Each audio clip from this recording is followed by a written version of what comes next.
యోహాను సువార్త 5వ అధ్యాయం మనం సంఘంలో వింటూనే ఉంటాం. బెతస్దా కోనేరు కలదు. ఆయా సమయాలలో దేవదూత వచ్చి నీటిని కదిలించుచూ ఉండగా ఎవరైతే దానిలో మొదటిగా మునుగుతారో వారు స్వస్థత పొందుకుంటారు.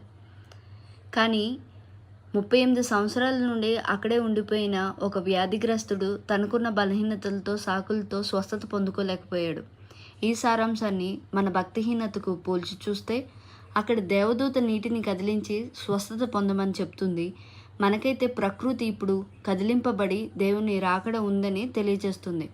మనం చిన్ననాటి నుండి వింటూనే ఉన్నాం, చూస్తూనే ఉన్నాం. ఈ ప్రళయాలు, భూకంపాలు, ప్రమాదాలు, వరదలు అన్నీ దేవునిని ఎరిగి రక్షణ పొందుకుని భక్తిహీనత వల్ల రాకడికి సిద్ధపడలేక ఇంకా నిర్లక్ష్యం చూపుతూనే ఉన్నాం.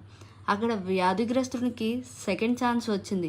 నేరుగా ప్రభువే వచ్చి ఆయనకు స్వస్థత ఇచ్చారు. మనకైతే దేవుడు తన రక్తంలో విజయాన్ని ఇచ్చి భక్తిహీనతను జయించడానికి ఇంకా అవకాశాలు ఇస్తూనే ఉన్నారు.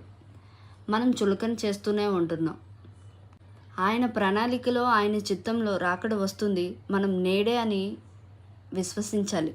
దేవుని రాకడ ఆయన ఇస్తున్న అవకాశాలను నిర్లక్ష్యం చేస్తూ ఈ క్షణమే ప్రకృతి కదిలింపబడగా లేదా మన ప్రాణమే పోగా ఇక్కడ మూసిన కన్ను పరలోకంలో తెరవగలదా? అట్టి సిద్ధపాటు మనకు ఉన్నదా? ఆమేన్.